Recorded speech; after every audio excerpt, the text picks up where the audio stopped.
Hey there! In this video we're going to show you how to properly insulate an above-grade exterior wall. Now, new construction and new additions by code require a 2x6 stud, which makes a 5.5 inch cavity, which is perfect for the Roxul ComfortBatt R24 because it is in fact 5.5 inches thick and it'll fit perfectly in here. But before I get to how to install it, I want to address something that a lot of people aren't exactly sure about.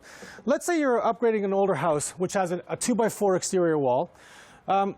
By using the R24, you're actually not doing yourself any favors because when you compress the insulation, it loses its R value. So if you're going to stick with a 2x4, you might as well use the R14 Roxul ComfortBatt. But if you want to go the extra mile, and that's me, I figured I've gone this far, might as well go all the way. Just take a 2x2, strap it into the existing 2x4, and therefore creating a larger cavity for the Roxul ComfortBatt R24. Now, how do we install this? It's quite simple, really.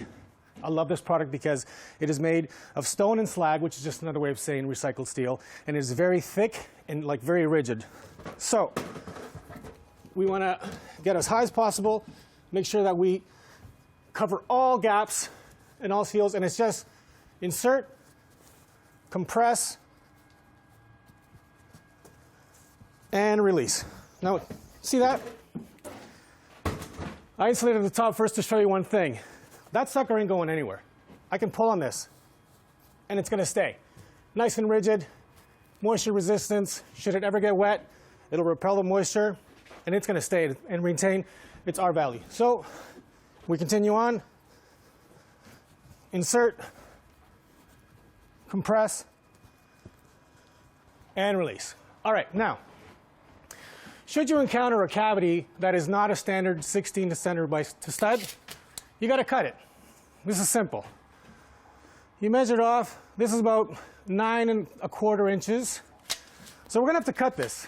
But as I told you, because this product is made from rock and recycled steel or slag, you don't want to use a standard utility knife because you're going to go through way too many blades. So again, suggestion is a bread knife, serrated knife. And also, you're going to cut just a little wider to sort of keep that snugness in there. So I'm going to cut these at 10. Mark it there. Mark it there. And mark it there. All right, so like cutting bread with a bread knife, nice and long.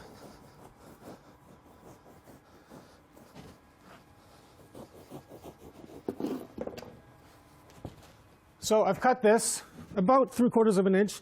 You want to cut it about 1/2 inch to 1 inch wider than you need in order to maintain that snugness. And again, insert,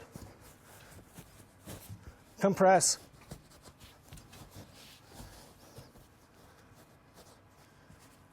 and release.